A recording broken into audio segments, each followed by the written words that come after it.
بسم الله الرحمن الرحيم.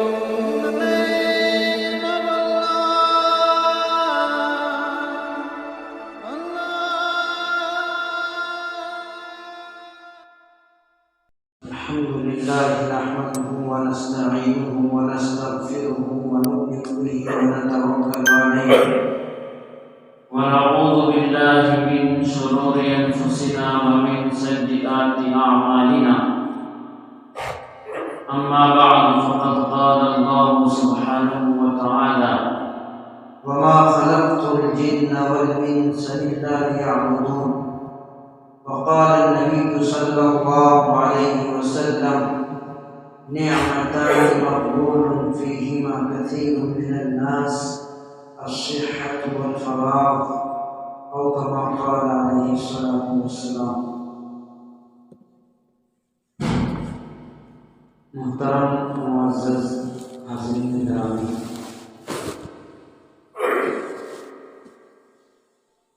اللہ رب العزت نے ہم سب کو جتنی بھی زندگی عطا فرمائی ہے وہ برائے بندگی ہے. بے شمار مرتبہ لوگوں نے سنا ہوگا کہ زندگی اللہ رب العزت کی بندگی کے لیے ہے، جس کو اللہ رب العزت نے اس آیت کے اندر بیان کیا ہے کہ وما خلقت الجن والانس الا ليعبدون، کہ میں نے جناتوں اور انسانوں کو محض صرف اور صرف اپنی بندگی کے لیے اور اپنی عبادت کے لیے پیدا کیا ہے. زندگی کا مقصد اللہ رب العزت کی بندگی ہے، لیکن اگر ہم غور کریں اور تھوڑی دیر کے لیے سوچیں کہ کتنے انسان ایسے ہیں جو اپنے مقصد میں کامیاب ہیں. 100% انسان اگر دنیا کے اندر زندگی بسر کر رہے ہیں، 100% لوگ مسلمان ہیں، تو اس میں سے 20% یا 15% لوگ ایسے ہیں جو اللہ رب العزت کی بندگی میں لگے ہوئے ہیں اور اپنی زندگی کے مقصد کو سمجھ رہے ہیں. ورنہ 80% لوگ آپ کو وہ ملیں گے جن کو زندگی کے مقصد سے کوئی سروکار نہیں. جس طرح ایک جانور زندگی گزارتا ہے اسی طرح وہ انسان بھی زندگی گزار کر کے دنیا سے جا رہا ہے. اپنے مقصد کا، زندگی کے مقصد کا احساس نہیں. بلا مبالغہ 80% لوگ باہر ہیں. آپ لوگ خود دیکھیں کہ مسجد کے اندر کتنے لوگ آتے ہیں. بندگی میں سب سے پہلی چیز ہے نماز، جو تمام عبادات کی اصل اور جڑ ہے، اور ایمان لانے کے بعد مومن پر سب سے پہلے فرض ہوتی ہے. اس کی ادائیگی کے لیے کتنے فیصد مسلمان مسجد کے اندر آتے ہیں اور بستی میں بسنے والے مسلمان کتنے ہیں؟ تو ہم کو سمجھ میں آئے گا کہ 80% لوگ تقریباً ایسے ہیں جو صرف اور صرف جانوروں کی سی زندگی گزار رہے ہیں. اس لیے کہ جانوروں کے سامنے کوئی مقصد نہیں ہے، پیدا ہوں گے، زندگی گزاریں گے، کھائیں گے، پیئیں گے، مر جائیں گے. ویسے ہی یہ انسان کی زندگی گزار رہے ہیں. اور پھر زندگی با مقصد ہو، زندگی اللہ رب العزت کی بندگی کے ساتھ گزرے، اس کے لیے بنیادی 2 چیزیں ہیں، 2 نعمتیں ہیں اللہ تعالیٰ کی. جب ان 2 نعمتوں کو بندہ اچھی طریقے سے استعمال کرے گا تو وہ اپنے مقصد میں کامیاب ہوگا، اور جب تک وہ 2 نعمتیں میسر نہیں ہوگی تب تک بندگی بھی کامل طریقے سے نہیں کر سکتا. وہ 2 نعمتیں ہیں صحت اور وقت. اللہ رب العزت نے بندوں کو جو نعمتیں عطا فرمائی ہے اس میں یہ 2 نعمتیں بڑی اہم ہیں. ایک آدمی کی جسمانی صحت اور دوسرے فرصت اور خالی وقت، یہ اللہ رب العزت کی بڑی نعمت ہے۔ اور جب بندہ ان دونوں نعمتوں کو اچھی طرح استعمال کرے گا تبھی وہ بندگی کر سکتا ہے۔ ہم دیکھ رہے ہیں جس کے پاس صحت نہیں ہے، بدن کی صحت ختم ہو گئی، بستر پر پڑا ہوا ہے، وہ بندگی نہیں کر سکتا۔ جس کے پاس وقت نہیں ہے، کسی مصروفیت کے اندر مصروف ہے، وہ بھی بندگی نہیں کر سکتا ہے۔ بندگی کرنے کے لیے بندے کو وقت چاہیے اور صحت چاہیے۔ اس لیے کہا گیا کہ یہ دو نعمتیں اللہ رب العزت کی بہت اہم ہیں، اور ان دو نعمتوں کے متعلق اکثر لوگ دھوکے میں ہیں۔ نعمت جو وقت اور صحت کی نعمت ہے، اس کے متعلق اکثر لوگ گمراہی اور دھوکے میں ہیں۔ حضرت ابن عباس رضی اللہ تعالیٰ کی حدیث ہے، اللہ کے نبی صلی اللہ علیہ وسلم نے ارشاد فرمایا، نعمتان مغبون فیہما کثیر من الناس، کہ اللہ رب العزت کی دو نعمتیں ایسی ہیں کہ اس میں بہت سے لوگ دھوکے میں پڑے ہوئے ہیں۔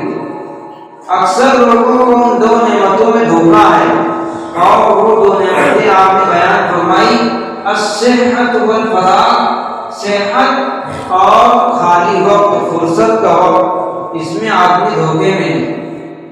دھوکا یہ ہے آدمی کو یہ احساس نہیں ہوتا کہ مجھ کو صحت ملی ہے تو کیوں ملی ہے، اللہ رب العزت نے صحت کی زندگی دی ہے تو کیوں دی ہے، خالی وقت دیا ہے تو کس مقصد کے لیے دیا ہے۔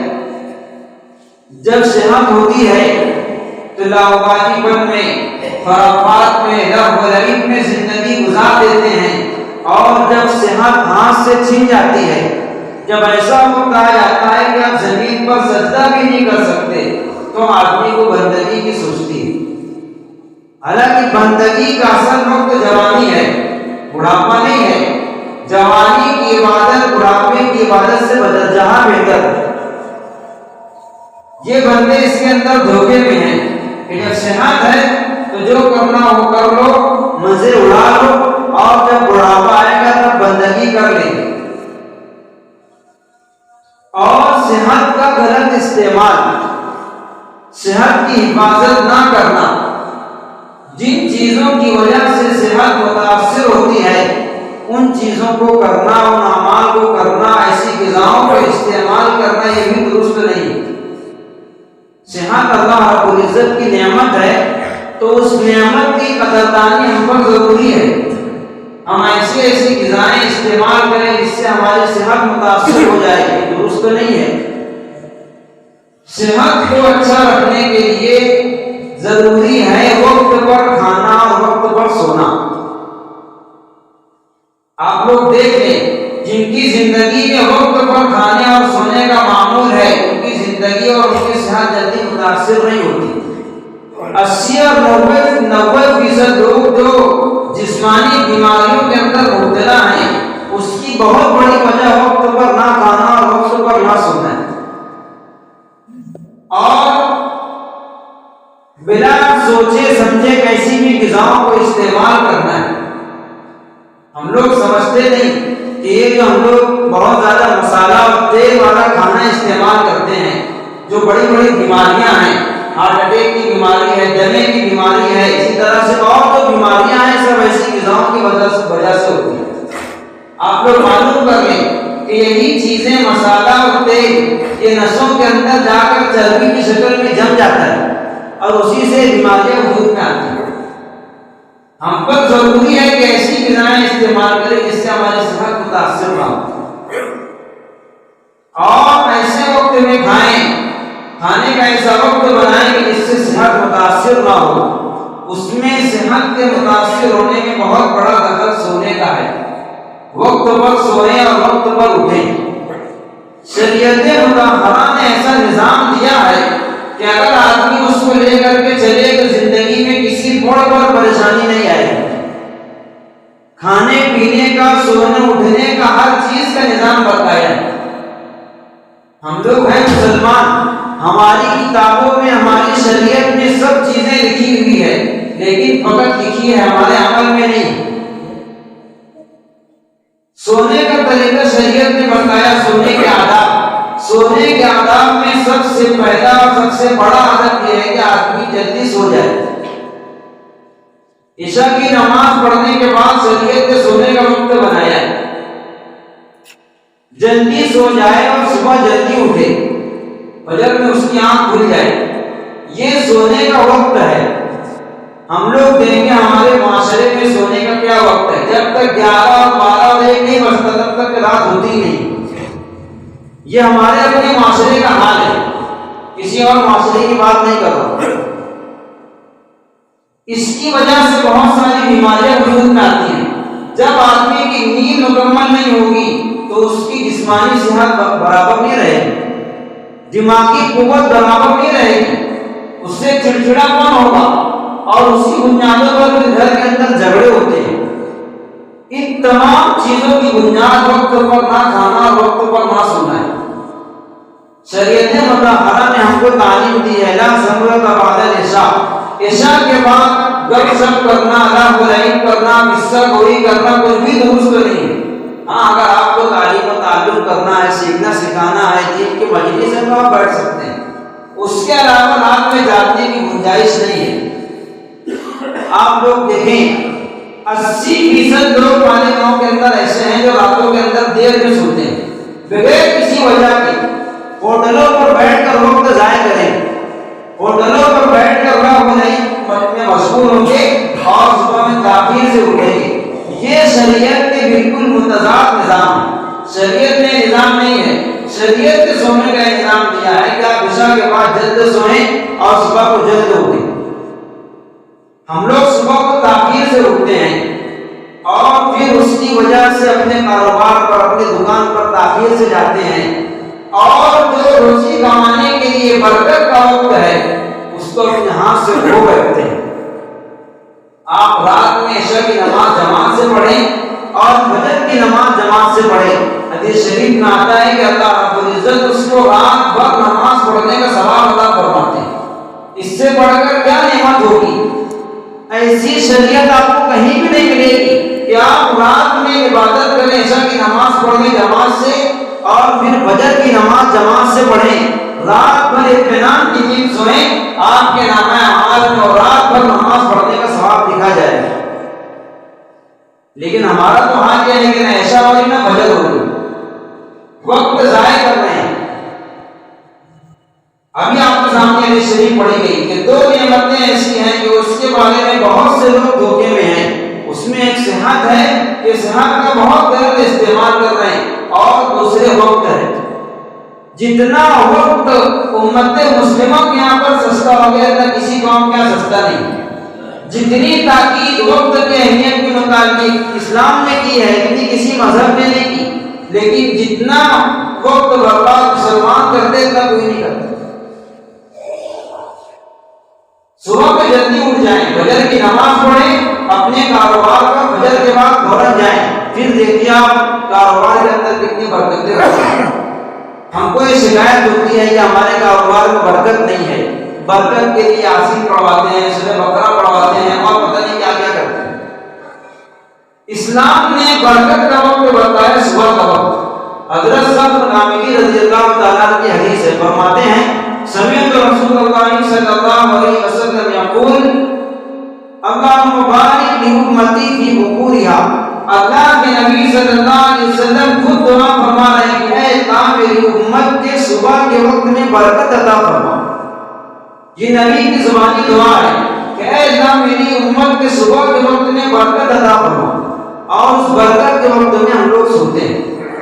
وہ صحابی خود کہتے ہیں کہ اللہ کے نبی صلی اللہ علیہ وسلم اذا بعث جیشا و سریۃ بعث فی بکورها اول النہار، جب اللہ کے نبی کوئی لشکر روانہ کرتے غزوے کے لیے اور کسی مقصد کے لیے تو صبح کے وقت میں روانہ فرماتے، اور پھر اپنا ذاتی تجربہ بیان کیا صحابی نے۔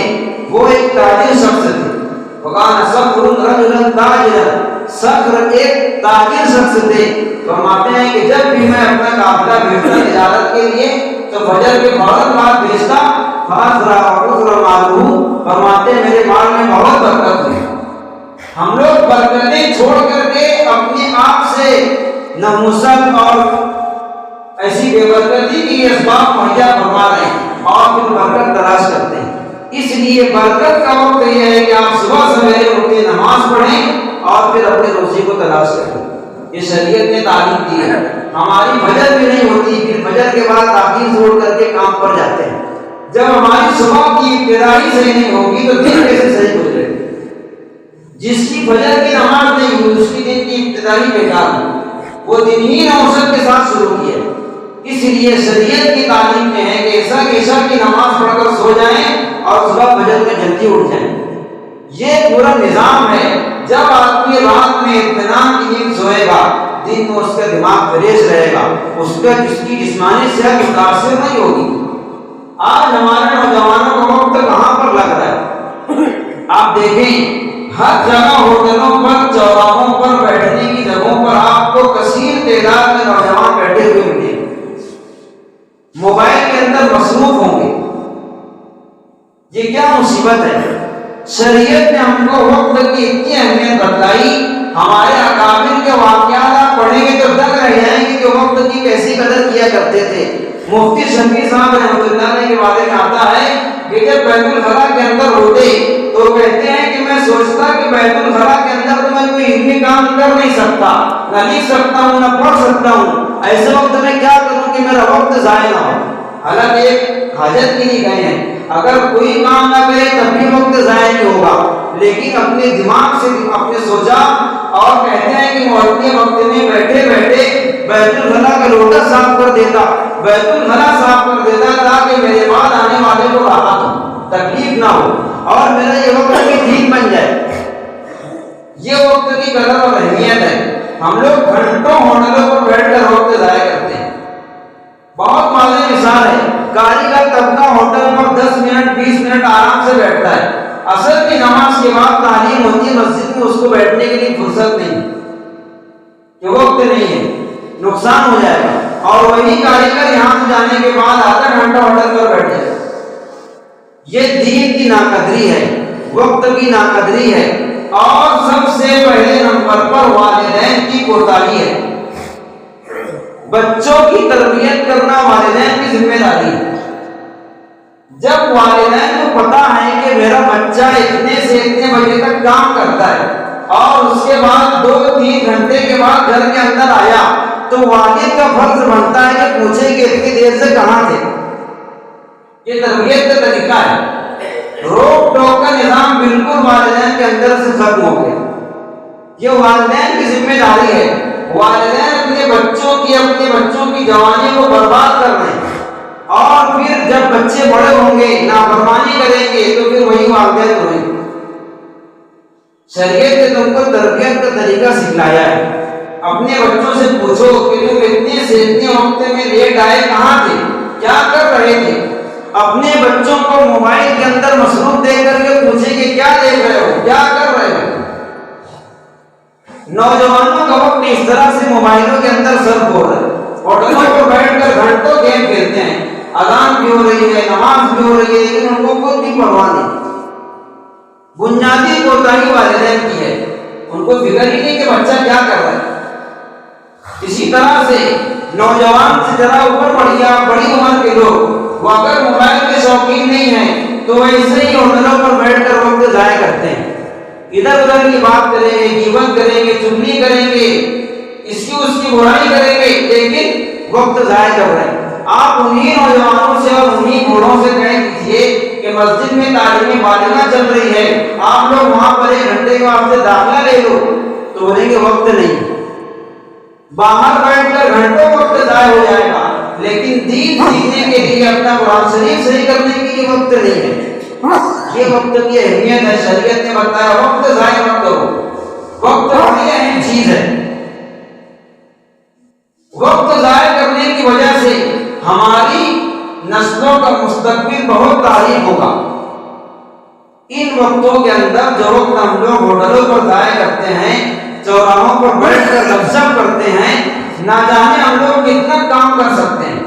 اسلام نے بندے کو شب و روز گزارنے کا طریقہ بتایا ہے۔ صبح کو اٹھے، ایسے وقت میں اٹھے کہ فجر کی نماز مل جائے، صفائی کرے بدن کی، نماز ادا کرے، نماز پڑھنے کے بعد روزی کی تلاش میں نکلے، حلال روزی کمائے، اس کے بعد پھر نماز کا وقت ہوگا، پھر نماز ادا کرے، دن بھر گزر جائے گا، دن بھر گزرنے کے بعد پھر رات آئے گی، رات میں عشاء کی نماز پڑھے، اپنے گھر آ جائے، خرافات کا موقع ہی نہیں ملے۔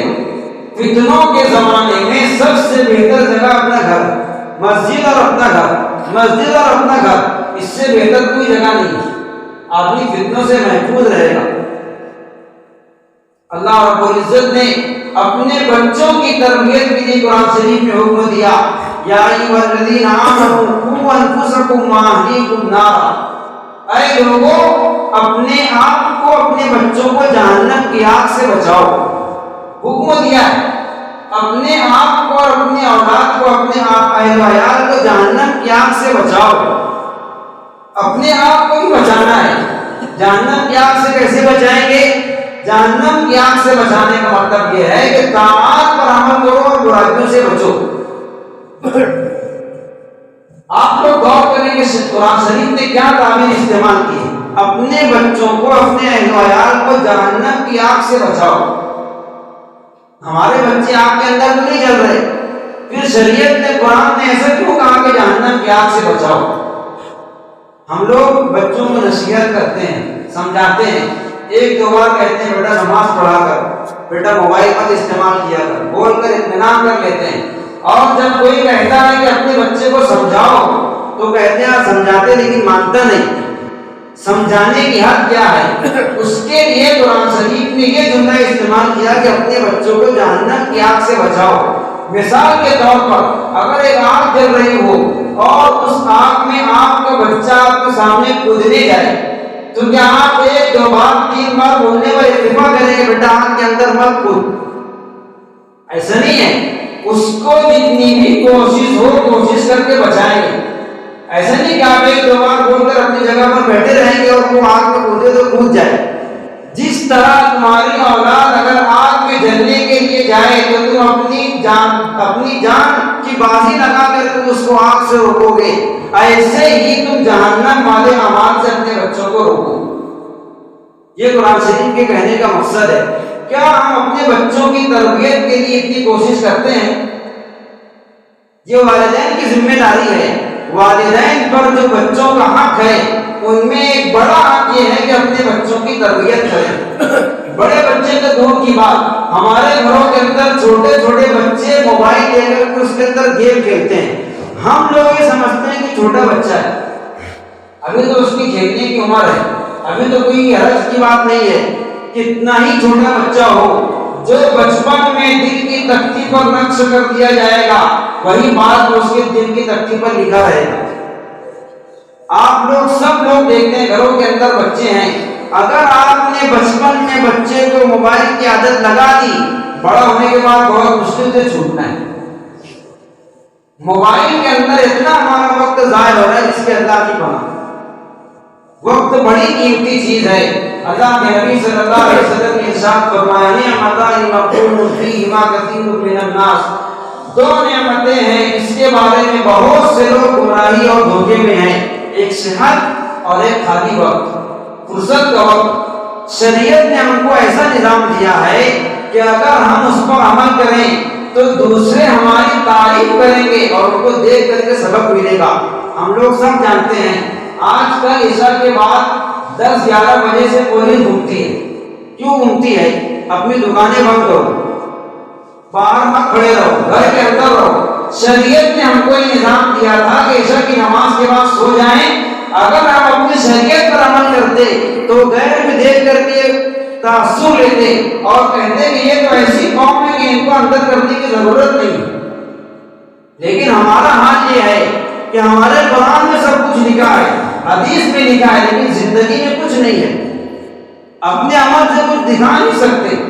اگر کوئی یہ کہہ دے کہ ہم کو ایسے مسلمان دکھاؤ تو ان کی زندگی دیکھ کر کے اسلام قبول کرے تو آپ کو مسلمان نہیں ملے۔ یہ ہماری زندگی ہے، ہمارا وقت کہاں گزر رہا ہے، ہماری صحت کہاں ضائع ہو رہی ہے، ہم کو اس کی فکر نہیں ہے۔ اس لیے ہم کو چاہیے کہ اپنے وقت کا صحیح استعمال کریں۔ اپنی صحت کا صحیح استعمال کریں اور کس طرح سے ہمارا وقت صحیح کام میں لگ سکتا ہے، ہماری صحت بچ سکتی ہے، اس کے لیے تدابیر اختیار کریں، اس کے لیے سوچیں سمجھیں اور اپنے وقت کو کام میں لگائیں۔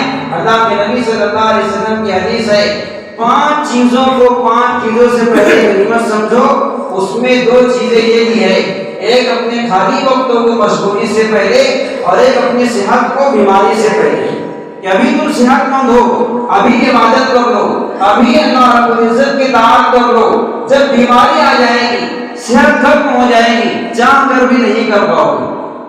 آپ لوگ دیکھیے ان کو جو بستروں پر پڑے ہیں، نماز نہیں پڑھ سکتے، سجدہ نہیں کر سکتے، کرسیوں پر بیٹھ کر نماز پڑھتے ہیں، ان سے پوچھئے کہ آپ کو صحت کی قیمت اب سمجھ میں آ رہی نہیں آ رہی؟ جوانی اللہ رب العزت دیتی ہے بندگی کے لیے، اصل عبادت جوانی کی ہے۔ جو شخص اپنی جوانی اللہ رب العزت کی بندگی میں گزارے گا، اللہ رب العزت قیامت میں اپنے عرش کے سائے میں جگہ دے گی۔ اللہ کے نبی صلی اللہ علیہ وسلم کی حدیث ہے۔ اس لیے بری باتوں کا حاصل یہ ہے کہ اپنے وقت کا صحیح استعمال کریں، اپنی صحت کی خود حفاظت کریں، اپنے بچوں کی تربیت کی ذمہ داری خود سمجھیں اور ان کی تربیت کریں۔ اللہ تعالیٰ ہم کے توفیق عطا فرمائے۔